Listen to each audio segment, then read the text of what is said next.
नमस्कार। क्या इस माह की 19 तारीख को दिल्ली में आयोजित गृह मंत्रालय की बैठक में लद्दाख में चल रहे लंबे समय से आंदोलन समाप्त हो जाएगा?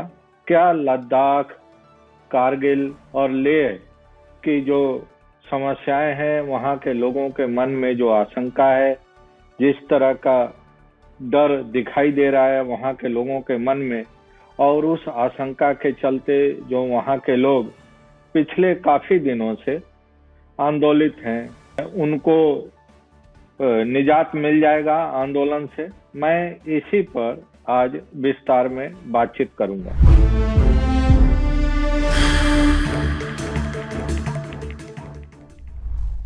हम सब जानते हैं कि अगस्त 2019 को कश्मीर से धारा 370 समाप्त कर दिया गया था। अगस्त 2019 के पहले जम्मू कश्मीर का ही हिस्सा हुआ करता था लद्दाख, लेकिन धारा 370 की समाप्ति के साथ ही जम्मू और कश्मीर को अलग और लद्दाख को अलग यूनियन टेरिटरी बना दिया गया था।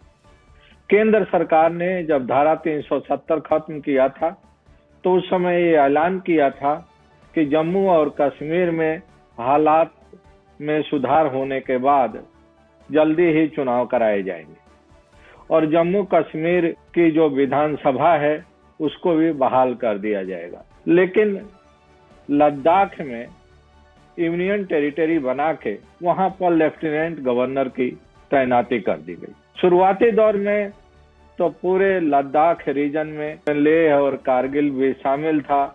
वहां के लोगों ने काफी खुशी जताई और केंद्र सरकार के फैसले का स्वागत किया।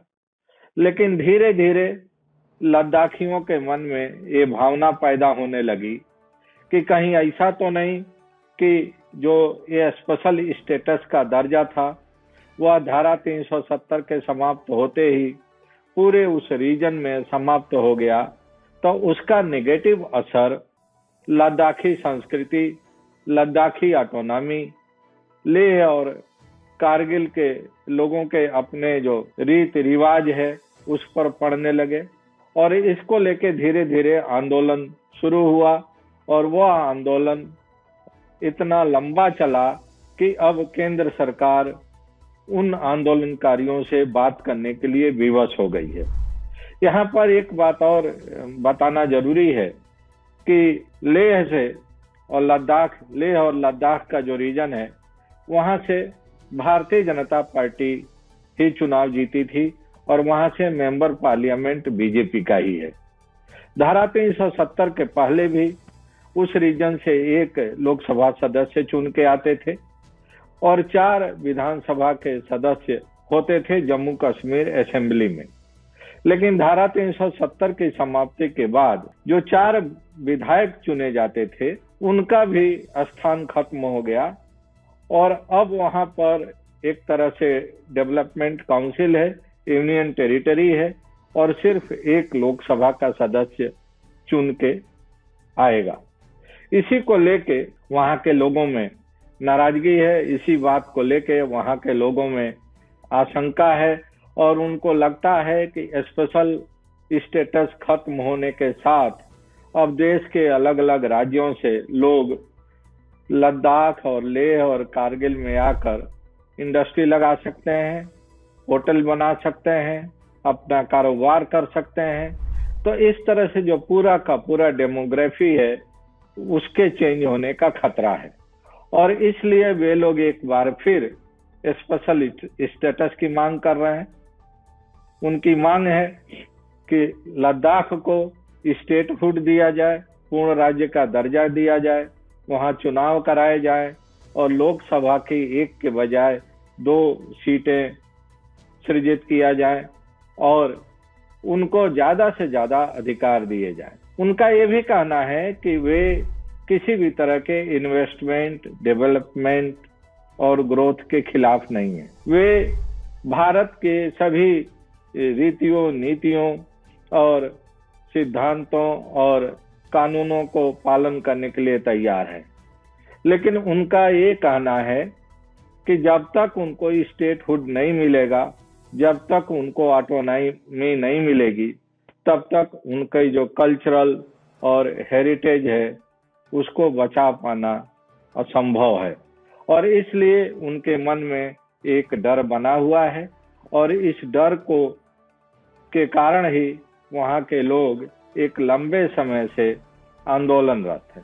केंद्रीय गृह राज्य मंत्री नित्यानंद राय ने 19 फरवरी को एक बैठक बुलाई है और उस बैठक में लद्दाख में जितने भी स्टेक होल्डर हैं, जितने भी लद्दाख में आंदोलनकारी हैं, चाहे वो सिविल सोसाइटी को रिप्रेजेंट कर रहे हो या वहाँ के पॉलिटिकल पार्टीज को रिप्रेजेंट कर रहे हो, सबको उसमें आमंत्रित किया गया है। लेह और कारगिल डेमोक्रेटिक अलायंस, ये दो सबसे महत्वपूर्ण संगठन हैं जिनके नेतृत्व में वहां पर आंदोलन चल रहा है और वे लोग फुल फ्लेजेड लेजिस्लेचर की मांग कर रहे हैं, स्टेटहुड की मांग कर रहे हैं।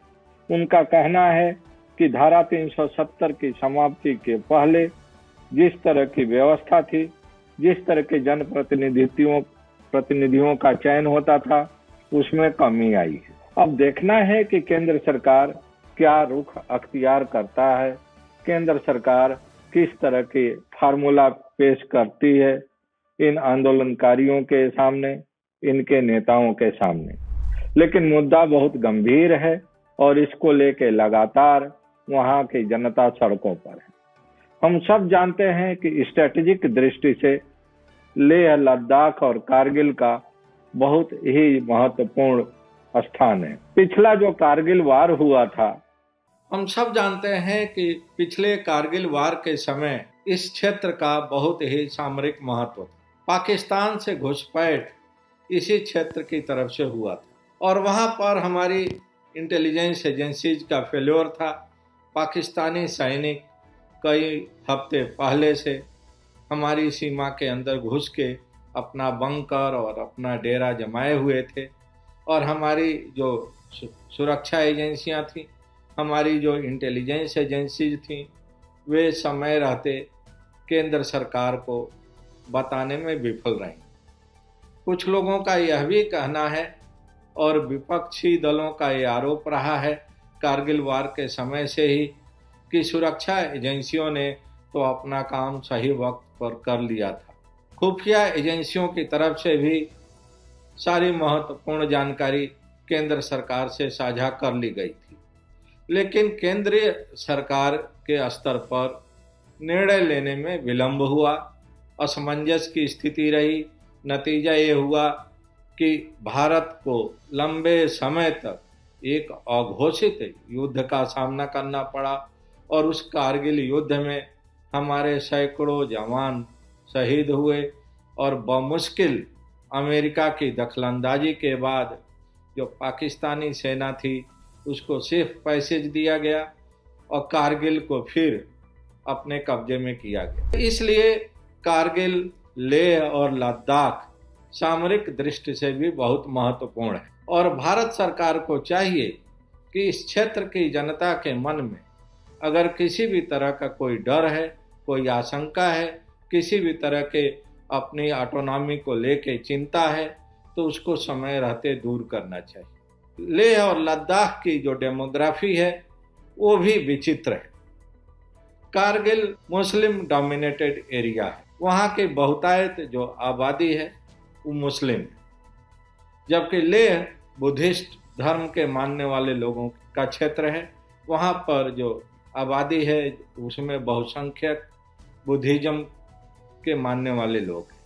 तो इस तरह से जहाँ इतनी ज़्यादा कॉम्प्लेक्स सिचुएशन हो, जहाँ इतनी ज़्यादा डेमोग्राफिक कॉम्प्लिकेशन हो, जहाँ जो क्षेत्र इतना ज़्यादा सामरिक दृष्टि से महत्वपूर्ण हो, उस क्षेत्र में अगर लंबे समय से असंतोष बना हुआ है, लंबे समय से वहाँ के नागरिकों के मन में एक आशंका बनी हुई है, तो केंद्र सरकार की जिम्मेदारी बनती है कि उस आशंका को यथाशीघ्र दूर किया जाए, जनता को भरोसे में लिया जाए, वहाँ पर कार्यरत सामाजिक संगठनों को, पॉलिटिकल ऑर्गेनाइजेशंस को, सिविल सोसाइटी के लोगों को कॉन्फिडेंस में लिया जाए और वहाँ पर जल्दी से जल्दी एक भरोसा कायम किया जाए, जिससे कि जो जन आंदोलन धीरे धीरे ग्रास रूट लेवल तक फैलता जा रहा है उसको रोकने में कामयाबी मिले